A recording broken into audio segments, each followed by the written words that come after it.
Shalom, my friends. I've decided to cover this topic on homosexuality for a couple of reasons. Number one, I've been asked a number of times about it. The questions seem to be coming more frequently about it. And also, it is one of the top 10 questions ever asked about the word. What about homosexuality? Is it a sin? The short answer to that is yes, it is a sin. First we see it in Genesis 19, verses 1 through 13. It says, "And the two messengers came to Sodom in the evening, and Lot was sitting in the gate of Sodom. And when Lot saw them, he rose up to meet them, and he bowed himself with his face toward the ground.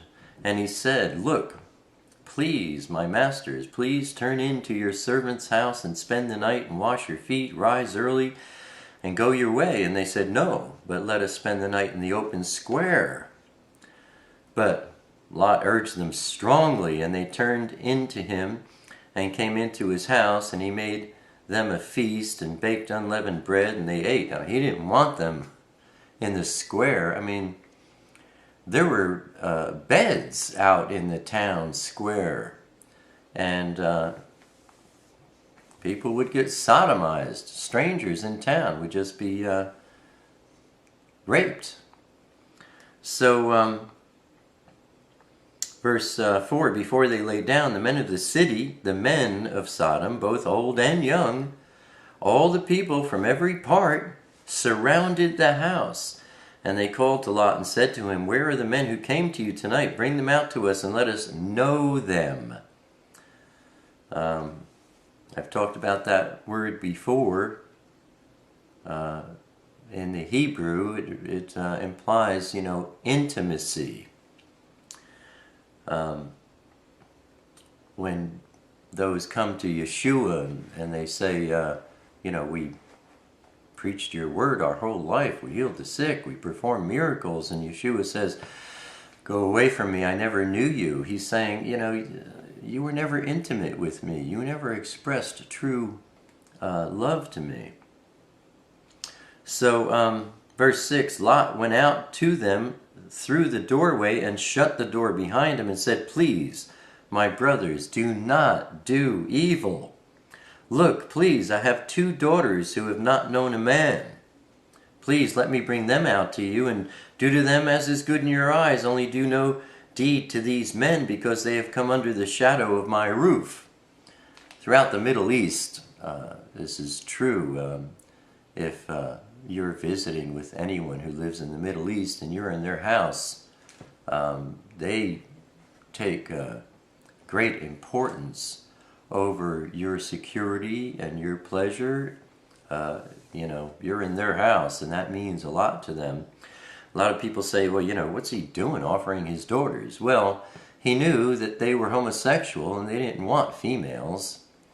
So he was just, getting them to go away. He knew they wouldn't take his daughters. Verse 9, "But they said, 'Stand back.' And they said, 'This one came in to sojourn, and should he always judge? Now we are going to treat you worse than them.' So they pressed hard against the man Lot, and came near to break down the door. But the men reached out their hands and pulled Lot into the house with them and shut the door. Then they struck the men who were at the doorway of the house with blindness, both small and great, and they wearied themselves to find the door. And the men said to Lot, 'Have you anyone else here, a son-in-law, and your sons, and your daughters, and whomever you have in the city? Bring them out of this place. For we are going to destroy this place, because the cry against them has grown great before the face of Yahweh. And Yahweh has sent us to destroy this place.'" Much like today, the homosexuality was promoted and legalized in Sodom, and it was all done through the judges. Just a little footnote there, because that kind of thing is going on today. We can also take a look at Leviticus chapter 18, verse 22. Says, "And do not lie with a male as with a woman. It is an abomination to Yahweh." We can also look at chapter 20 and verse 13. Says, "And a man who lies with a male as he lies with a woman, both of them have done an abomination. They shall certainly be put to death. Their blood is upon them." That's in the Old Testament. For the New Testament, we can take a look at 1 Corinthians chapter 6 and verse 9, which reads, "Do you not know that the unrighteous shall not inherit the malchut, the kingdom, or the reign of Elohim? Do not be deceived, neither those who whore, nor idolaters, nor adulterers, nor effeminate, nor homosexuals, nor thieves, nor greedy of gain, nor drunkards, nor revilers, nor swindlers shall inherit the malchut, the kingdom, or the reign of Elohim." These will not have a part in his malchut. And that's homosexuals are mentioned there. It's an abomination. The strongest scripture for me, the one that says the most about homosexuality. Why are some people homosexual? We've already seen scriptures that say, okay, it is a sin. It's an abomination to the Father. It's an abomination to the Son. It's an abomination to His Kodesh Spirit. But, why does it happen? And, people say that they're born that way. No. Yahweh does not, or Elohim does not create people contrary to His own word. He wouldn't create things that are an abomination to Him. People are not born that way. There are those who are born with a greater temptation due to generational curses that are in the bloodline of their family. But this does not negate each person's responsibility to focus on our Creator and His Word instead of focusing on lustful temptations that come from demons and strongholds. I have videos about demonic strongholds. If you want to know more about that, type that in the search box on my YouTube channel. Check out my videos about that. But in Romans chapter 1, especially verses 26 and 27, but I'm going to start at verse 20. Romans chapter 1. "For since the creation of the world, Elohim's invisibilities have been clearly seen, being understood from what has been made, both His everlasting power and mightiness for them to be without excuse." In other words, people you know, they don't believe that there is a creator. And this is saying that Elohim's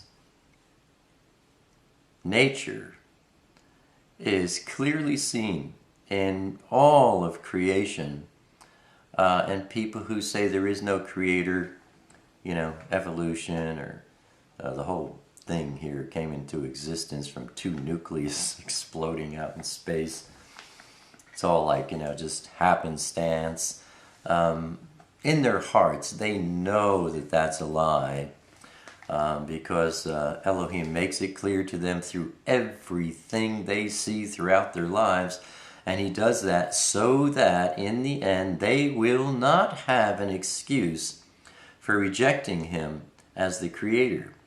Verse 21 goes on and says, because although they knew Elohim, they did not esteem him as Elohim, nor did they give thanks, but they became vain in their reasonings, and their undiscerning heart became darkened. Claiming to be wise, they became fools, and changed the esteem of the incorruptible Elohim into the likeness of an image of corruptible man, and of birds, and of four-footed beasts, and of reptiles. That's why the second commandment in the Ten Commandments, thou shalt not make or bow down to any graven image, anything of heavenly nature, earthly, under the sea, under the earth, whatever. Do you have any statues or, you know, little, you know, ceramic figurines of any kind in your house? Get rid of all of them. And don't ever make any such thing. That's in the second of the Ten Commandments. Thou shalt not make or bow down to any graven image of anything. Verse 23, it says, they changed the esteem of the incorruptible Elohim into the likeness of an image of corruptible man, birds, four-footed beasts, you know, reptiles. We have little alligators in the house, or, you know, little doggies, little horses. Okay, bing, get rid of them. Verse 24, therefore, here's the key. Therefore, Elohim gave them up to uncleanness in the lust of their hearts, to disrespect their bodies among themselves. Therefore, why?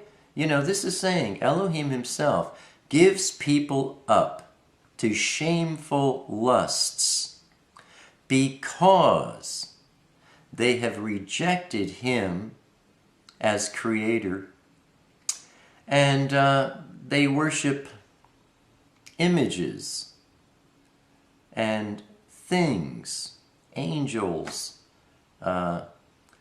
so-called gods who are not gods, false gods, animals, you know,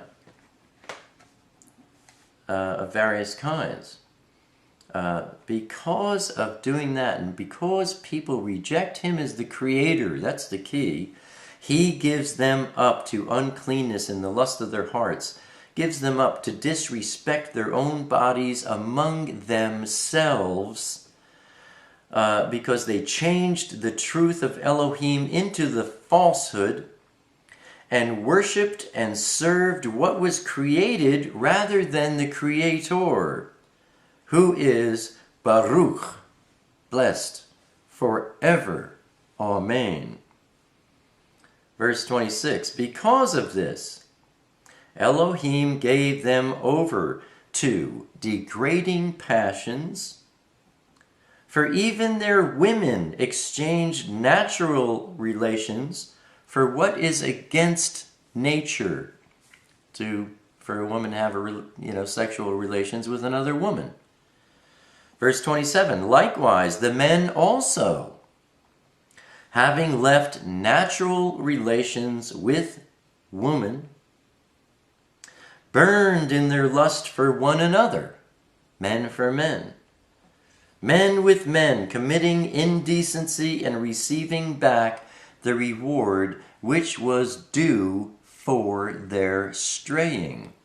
And, we could go on, verse 28. And even as they did not think it worthwhile to possess the knowledge of Elohim, Elohim gave them over to a worthless mind, to do what is improper, having been filled with all unrighteousness, whoring, wickedness, greed, evil, filled with envy, murder, fighting, deceit, evil habits, whisperers, slanderers, haters of Elohim, insolent, proud, boasters, devisers of evils, disobedient to parents, without discernment, covenant breakers, unloving, unforgiving, ruthless, who though they know the righteousness of Elohim, they're without excuse. They know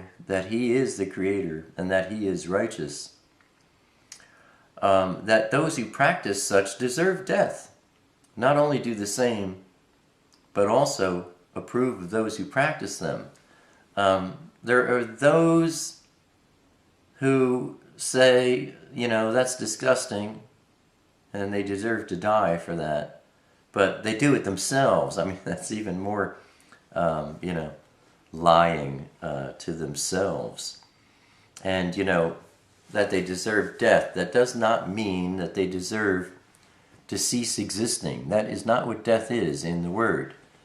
Death is misery, suffering, and primarily it means separation from Elohim, a matter of hopelessness. So, in other words, Elohim, people who reject Him, especially rejecting Him completely as the Creator and worshiping other things, He Himself gives them over to more sin, to a deeper and darker involvements in worldly lusts. Why? So that they would experience the darkness and the hopelessness that comes through being separated from a relationship with Him, in the hopes that they go, I'm really unhappy, I'm more unhappy. And then maybe they'll turn to Him. And, boy, if they do, all they have to do is cry out to Him, "Oh, Abba, Father, reveal yourself to me. Reveal your beloved Son to me. Reveal your Kodesh Spirit to me. Let me know you, because this is misery. This world offers just misery." And, He will reveal Himself, and life could change in some very wonderful ways for these people. Now, homosexuality, let's make a note of this, it's not any greater a sin than any other. All sin is an offense to Elohim, and His forgiveness is available to everyone, no matter what they've done.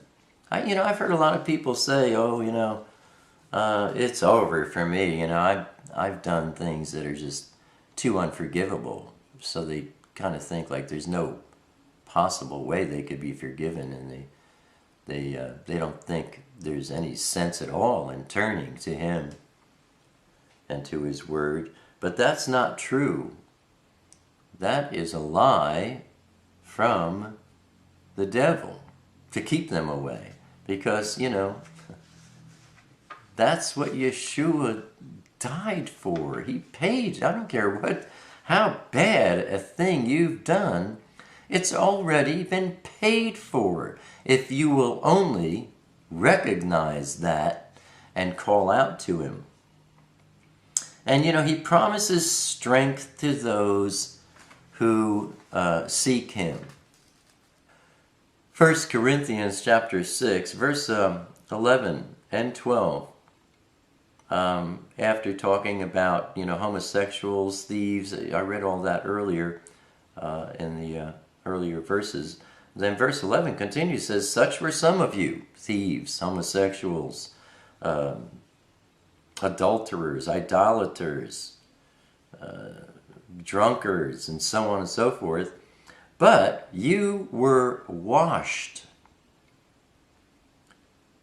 You were declared right in the name of the Master Yeshua and by the Ruach, the Spirit of our Elohim. All is permitted, but not all is profitable."